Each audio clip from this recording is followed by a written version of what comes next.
Assalamu alaikum warahmatullahi wabarakatuh. Hi to you all.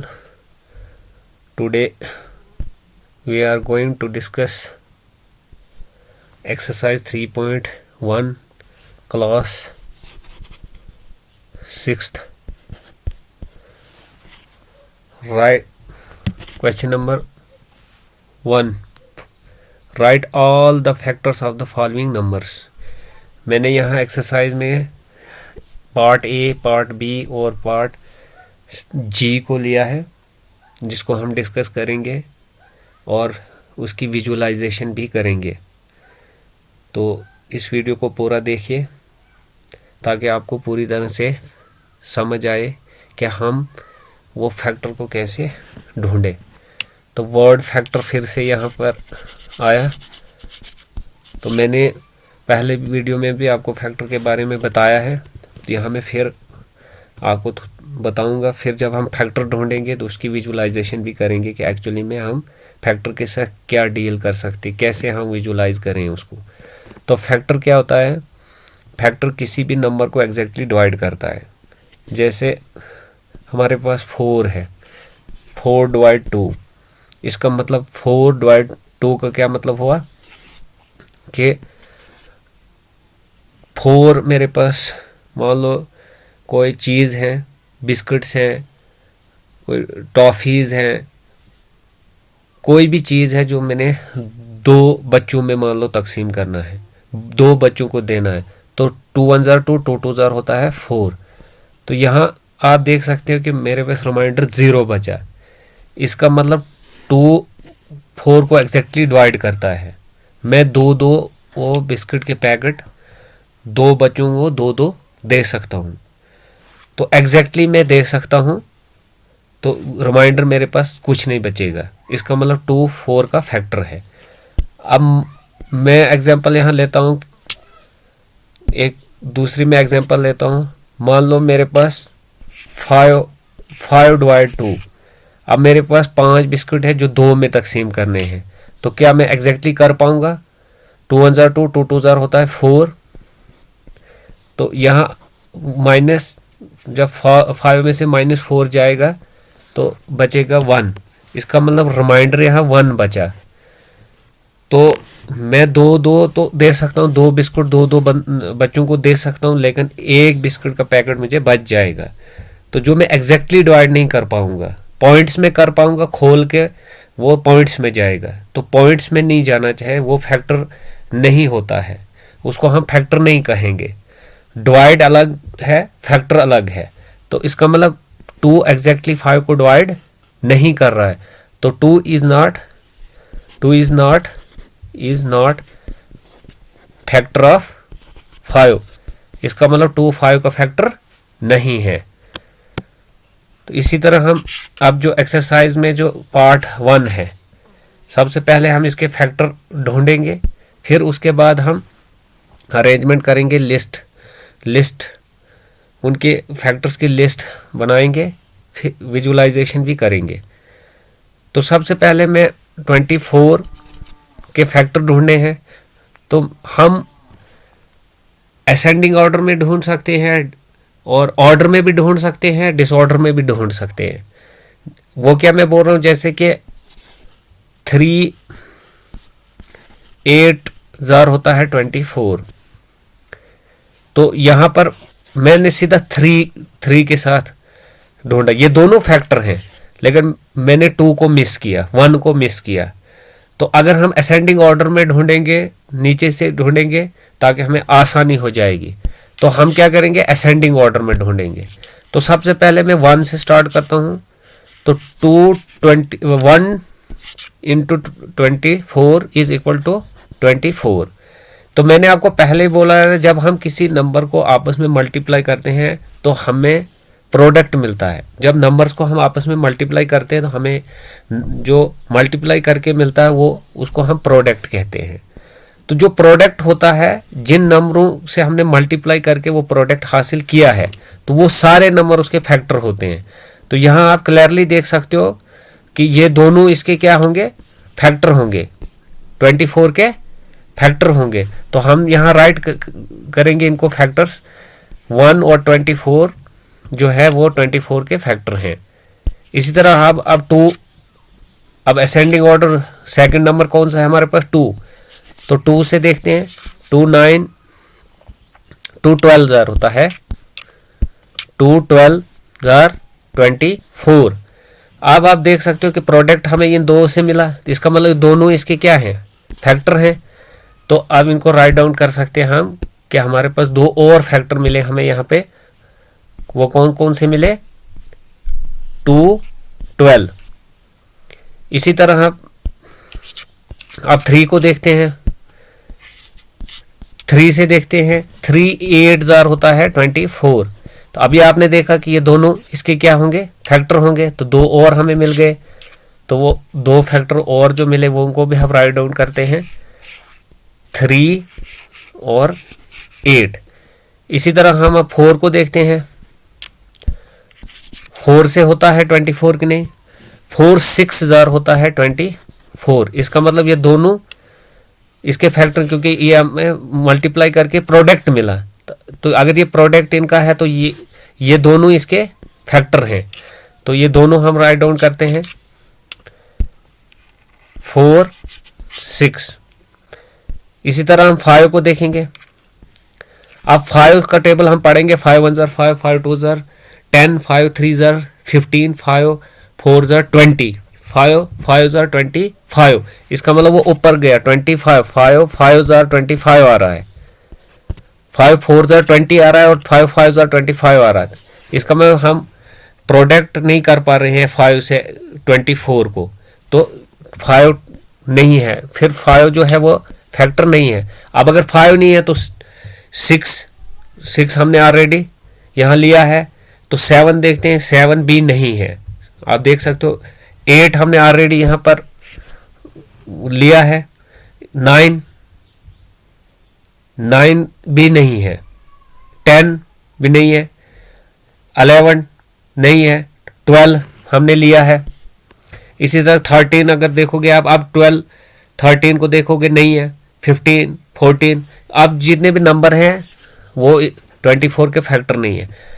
तो हमने already जितने भी 24 के जो भी फैक्टर है वो राइट डाउन किए हैं। अब इनको हम अरेंज करेंगे असेंडिंग ऑर्डर में, अरेंज करेंगे हम असेंडिंग ऑर्डर में। Arrange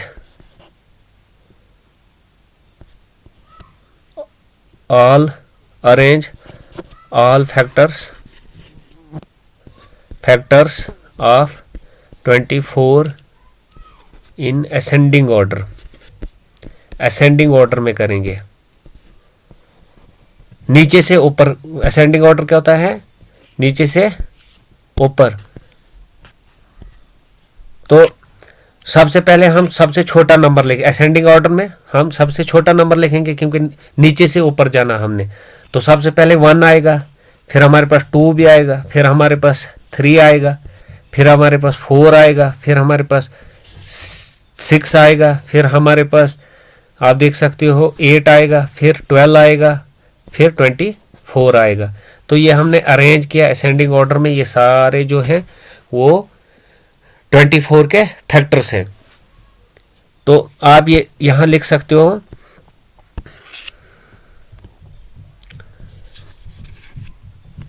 the all factors of 24 are. वो कौन कौन से, ये सारे आप यहां पर आंसर में लिख सकते हो। अब हम इसकी विजुअलाइजेशन देखेंगे कि कैसे हम एक्चुअली में फैक्टर को कैसे अरेंज करते हैं। सबसे पहले मैं 1 लेता हूं, तो 1 को मैं कैसे अरेंज कर सकता हूं। मान लो मैं यहाँ पर मेरे पास एक रूम है जिसमें मैंने 24 को स्टूडेंट्स को अरेंज करना है। तो 24 स्टूडेंट्स को मैं अरेंज कैसे करूँगा, 1 2 3 4 5 6 7 8 9 10। इसी तरह मैं 24 बच्चों को मैं ऐसे रख लूँगा।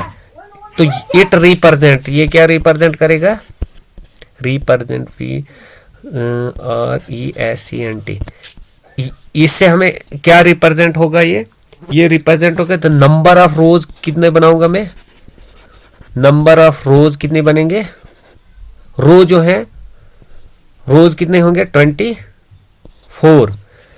24 रोज हैं, ये ऐसे 24 रोज हैं और नंबर ऑफ टोटल स्टूडेंट्स कितने हैं 24, तो 24 रोज है और हर रो में एक एक बच्चा मैंने यहाँ पर अरेंज किया, तो एग्जैक्टली मैं अरेंज कर पाया। तो 1 तो हर कोई जो नंबर है 1 हर किसी को डिवाइड करता है, इसका मतलब आप नंबर ऑफ रोज हर किसी नंबर के बना सकते हो। अब हम 2 को देखते हैं। अगर मेरे पास वही रोम है तो मैंने क्या करना है, अब मैंने नंबर ऑफ रोज को देखना है कितनी रोज बनेगी जब मैं हर रो में 2-2 बच्चों को अरेंज करूंगा, 2-2 बच्चे रखूंगा। तो पहली रो में 2, फिर दूसरी, फिर तीसरी, फिर चौथी, ये तब तक मैं करना है जब तक ना मुझे 24 बच्चे जो हैं पूरे हो जाएं। तो 2, 4, 6, 8, 10, इस तरह 12, 14, 15, 16, 17, 18, 19, 20, 21, 22, 23, 24। तो यहाँ आप देख सकते हो कि कितने रो में मैंने किया 1, 2, 3, 4, 5, 6, 7, 8, 9, 10, 11 और 12। तो मैं अगर यहाँ पर 2 × 12 लिखूं तो कितना होगा 24। तो ये रिप्रेजेंट कर रहा है कि नंबर ऑफ रोज जो है वो कितनी है 12 है। तो ईच रोज में 2 students in each rows, 2 students in each row. Each row में कितने स्टूडेंट है 2-2 बच्चे हैं, तो टोटल कितने हैं टोटल 24। तो 24 यहाँ अरेंज हुआ 1, 2, 3, 4, 5, 6, 7, 8, 9, 10, 12, 14, 16, 18, 20, 22, 24। तो आप देख सकते हो यहाँ पर आसानी के साथ मैं रो में इनको अरेंज कर पाया। रो मैंने 12 बनाई और 2-2 बच्चे को हर रो में रखा, तो एग्जैक्टली मैं वो जो अरेंजमेंट है वो कर पाया। अगर फैक्टर ना होता तो अरेंजमेंट नहीं हो सकती। अब इसी तरह अगर यहाँ पर मैं 3 इसको उल्टा कर दूं, इसी विजुअलाइजेशन को अगर आप उल्टा करोगे, क्योंकि ये दोनों फैक्टर हैं। अब यहाँ देख सकते हो अगर मैं इसको उल्टा करूं तो फिर रो कितने बनेंगे, यहाँ 12 रो बनी है जब मैंने ये किया। अगर मैं अब 12 × 2 करूं तो 24। अब रोज कितनी बनेंगी, वो सिर्फ 2 रो बनेंगी और ईच रो में कितने बच्चे रखने हमने 12 बच्चों को आप ईच रो में रखोगे तो सिर्फ 2 रो आपके पास बनेगी। जैसे यहाँ पर हम देख, थोड़ा सा यहाँ पर मैं लेंथ में, जैसे यहाँ पर अगर मैं ऐसे इस रो, अब थोड़ा सा क्या हो रहा है, मतलब ए इस यहाँ कम्यूटेटिव प्रॉपर्टी का भी कंसेप्ट है, A multiply B is equal to C, तो B multiply A is equal to C. जो प्रोडक्ट है वो सेम है, प्रोडक्ट चेंज नहीं होगा। जैसे आप देख लेते हैं हम 1, 2, 3, 4, 5, 6, 7, 8, 9, 10, 11, 12। तो इसी तरह 12 यहाँ पर भी आएगा, 12 यहाँ पर भी मैं बच्चों को, तो रोज कितनी बनी मेरे पास 2 रोज, एक रो ये बनी, एक रो ये बनी, तो टोटल बच्चे कितने हुए 24 अरेंज हो गए। तो कितने रो में हुए 2 रो में, तो ईच रो में कितने बच्चे मैंने यहाँ पर रखे 12 ईच रो में, तो प्रोडक्ट जो है वो सेम आया। इसी तरह यहाँ मैंने क्या किया था, यहाँ मैंने 2-2 बच्चों को एक रो में रखा था, तो यहाँ मैंने 12 रो बने थे, यहाँ सिर्फ 2 रो बने, तो प्रोडक्ट सेम, बच्चे जो है वो सेम अरेंज हो गए। यहाँ आप चेयर्स की भी कंसेप्ट ले सकते हो। अगर आपने इस तरीके से चेयर्स को अरेंज करना है किसी हॉल में करना है या रूम में करना, तो अगर रूम इस तरह का है, मतलब लेंथ में ज़्यादा है, तो फिर आप इस तरीके से कर सकते हो। अगर रूम जो है वो लेंथ में ज़्यादा नहीं है, चौड़ा कम है, वो लेंथ में कम है, चौड़ाई उसकी जो है वो कम है, तो आप फिर इस तरीके से कर सकते हो। तो ये है प्रॉपर्टी, कम्यूटेटिव प्रॉपर्टी भी कहते हैं इसको, कि आप a मल्टीप्लाई b करो तो भी प्रोडक्ट वही रहेगा, तो b मल्टीप्लाई a करो तो भी प्रोडक्ट सेम रहेगा, मतलब रिजल्ट सेम आएगा। इसी तरह आप कर सकते हो दूसरी जो विजुअलाइजेशन, जो यहाँ पर अब आप देख सकते हो कि तीसरा यहाँ 4 भी है फैक्टर, तो 4 को मैं कैसे लिख सकता हूँ, अगर 4 फैक्टर है तो 4 6,000 होता है 24। तो आप यहाँ पर अगर आप 4 स्टूडेंट को एक रो में रखोगे तो 6 रो बनेगी, अगर 6 एक रो में रखोगे तो 4 रो बनेगी। तो वही हुआ ना, a multiply b is equal to c, तो b multiply a is equal to c। Product same है, आप सिर्फ इसको चेंज कर सकते हो, तो चेंजिंग में इससे कोई फर्क नहीं पड़ता है। इसी तरह आप आगे देख सकते हो, 8 को करके देख सकते हो, 12 को करके देख सकते हो। 12 हमने अभी किया, तो 24 को भी आप एक ही रो में रख सकते हो। पहले हमने वन चाइल्ड, एक बच्चे को एक रो में रखा तो हमारे पास 20 रोज बनी। अब हम एक ही रो में 24 बच्चों को ऐसे आगे की तरफ रखेंगे। तो उम्मीद है कि यहाँ तक आपको समझ आई होगी कि फैक्टर और हम एक्चुअली में फैक्टर के साथ कैसे हम प्ले कर सकते, कैसे इसके साथ हम डील कर सकते, कैसे हम। तो ये थे फैक्टर 24 के, ये सारे फैक्टर जो थे वो 24 के हैं। तो 24 के फैक्टर हमने देख लिए, अरेंजमेंट करके भी देख लिया हमने, वहाँ पर जो है ये क्या रिप्रेजेंटेशन देता है, कैसे हम इनके साथ डील कर सकते हैं, तो वो हमने देख लिया। अब हम देखेंगे पार्ट बी। पार्ट बी जो है वो